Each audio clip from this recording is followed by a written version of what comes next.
here's our squat mobility assessment. Our squat mobility assessment is a really important tool to figure out how low someone should squat safely with maintaining their form and a neutral spine. So everyone has different levels of range of motion in their hips, so everyone should squat to their own individual range of motion. And that's really important for safety and for quality and for developing strength.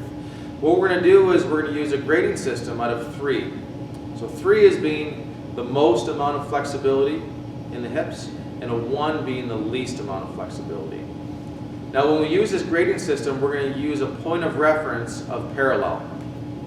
So a visual of parallel would be squatting down with my thigh parallel to the floor, with still maintaining that neutral spine, the thigh parallel to the floor. So setup wise, we're going to go barefoot.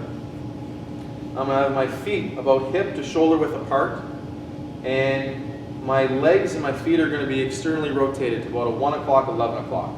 So I'm not going to have parallel feet, but I'm going to open things up a little bit. Now, setup wise for squat mechanics, we want to make sure that we're squatting with good quality. So my chest stays up. When I come down, I push my knees out to the side and my hips go back. For a 1, for someone with tighter mobility in their hips, this is what it would look like. Squatting down to about here, which is above parallel, and maintaining a neutral spine. So a score of a 1 is above parallel with a neutral spine. So if I have, say, a 1 for mobility in my hips, and I try to squat 2 parallel or below parallel, you'll notice my form's going to break and my back starts to round. So I've lost my form and I've lost my neutral spine. So a 1 is to squat above parallel, keeping neutral.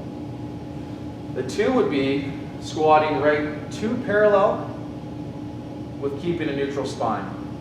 So now my thigh is pretty much parallel to the floor, my posture is good, and that would be a score of a 2. For someone who has a range of motion of a 2, if they try to go deeper, then again, their back starts rounding, their hips tuck under, and they don't have the range of motion to get down that low.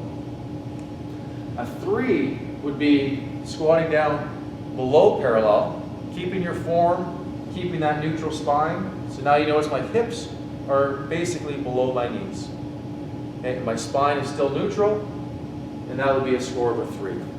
So what we're going to do is ensure that we have that good squat mechanics and identify how low you can squat, whether it's above parallel, to parallel, or below parallel, and then we'll grade that out of a 3, a 2, or a 1.